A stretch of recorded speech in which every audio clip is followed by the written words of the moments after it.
We're done with viruses, so now we're going to move into the truly living organisms, and we'll start with the prokaryotes. So prokaryotes are a type of cell, very small, very simple. The other type of cell that we'll talk about are eukaryotes. We'll talk about those in a bit. But prokaryotes, very small cells, very, very simple cells. And what I mean by that is they don't have a lot of different types of organelles. Organelles are little kind of pieces of cellular machinery that do different jobs. Kind of just like the organs in our body do different jobs, organelles in a cell do a bunch of different jobs. So prokaryotes, they have ribosomes, which are one type of organelle, and that's kind of it. They have ribosomes, they have a cell membrane, they have a cell wall. They do not have a nucleus. They don't have anything like a Golgi apparatus, a lysosome, mitochondria, chloroplast. They don't have any of those. So all these other little pieces of machinery that you can find in eukaryotic cells. Um, so that's what I mean by they're more simple. And yes, they're also smaller on average. This is likely the earliest form of life. So when life first emerged, it probably looked like this. And prokaryotes include bacteria and archaea. So if you think back to a previous lecture, we talked about the three domains of life.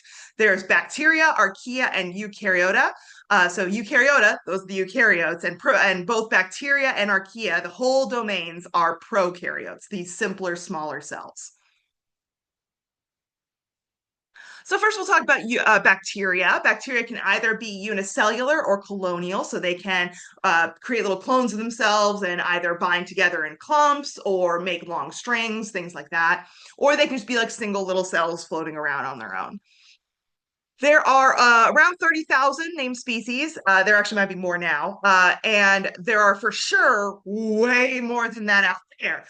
Because usually the way we describe a new bacteria is you often need to kind of culture it. So you need to be able to grow it and reproduce it.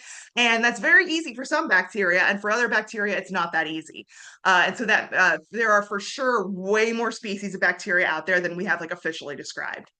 These guys are also very abundant. There's about 1 million per teaspoon of seawater. So again, if you had a teaspoon of seawater, there'd be about 1 million bacteria in there. Again, lucky for us, most of them don't make us sick because we are encountering bacteria all the time. They're all over the place, not just in the oceans, but in our lives. They are pretty much everywhere. We're encountering them all the time, but luckily, most of them don't make us sick, and even the ones that do make us sick, our body's pretty good about fighting them off, which is why, even though we're encountering stuff all the time, we hopefully, knock on wood, don't get sick too often, unless you are, of course, like an immunocompromised person. So yeah, they are found all over the ocean, all the way from like the surface waters of the ocean down to the very, very bottom of the ocean, the deep sea. They're on the continental shelf, they're in the deep sea. They're actually even under the ground. So they've been found about 2 miles underground, under the ocean floor. So they are just found absolutely everywhere. They come in a lot of different shapes. So you can see some of those here. The circular shapes, that is usually uh, a species name that'll end in coccus. For circular shape, for the rod shaped one, it usually ends in bacillus. The curved forms, these kind of spirilla ones. And there's a few other shapes as well that you can see here. So a lot of different shapes to bacteria as well. And that's often how we classify them. Now, bacteria, similar, just like viruses are very important, bacteria also very important for the ocean's ecosystems. They have a lot of different jobs that they do. They help to recycle materials through decomposition. So they're very important decomposers, especially for small stuff. They're really good at breaking down small stuff. They are a food source for other organisms, especially for very, very small zooplankton can feed on bacteria. They are symbiotic with many other organisms. So they help organisms do things like digest food, or they serve a lot of different purposes that I'll talk about in a moment. Some are pathogenic, so they cause disease, but that is also an important kind of ecosystem function, is acting as a form of selective pressure through disease. They help, some bacteria help to break down toxins and pollutants. So, for example, there are naturally occurring bacteria that actually break down crude oil and turn it into other organic compounds. So, there's actually some thoughts of using these bacteria, trying to like culture these bacteria and using them for things like oil spill cleanups. But there are other bacteria that break down other toxic compounds as well. And some are primary producers. We talked about how important primary producers are in ecosystems as that bottom of the food chain, food web. One of those primary producer bacteria are rather one group of them are the cyanobacteria. I've talked a little about these before because these are another kind of early form of life. So these were the guys that were responsible for the great oxygenation event that I talked about during paleoceanography. So cyanobacteria, compared to other phytoplankton, they have very, pretty small cells, so they tend to do well in low nutrient areas. Both the open ocean, much of the open ocean is often like a desert, and also tropical areas. Think that like cool, beautiful, clear blue, like tropical water. That is usually very low nutrient water. And cyanobacteria can also dominate those environments. In these environments, they can be up to 80% of primary production. So very important primary producers in those areas. So I got a cat and it's trying to kind of settle on my lap. You trying to, are you gonna settle? Hmm.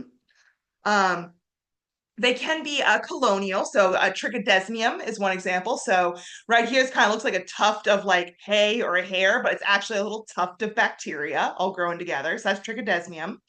And they can also be unicellular. The two that are very, very common in the ocean are Prochlorococcus and Synechococcus. They look a little something like this, where they are single cells. And now I've got a cat. It's going to be hard to switch slides. Okay, there we go. Importantly, cyanobacteria are not only primary producers, as in they're doing photosynthesis to turn sunlight into carbon and other organic molecules.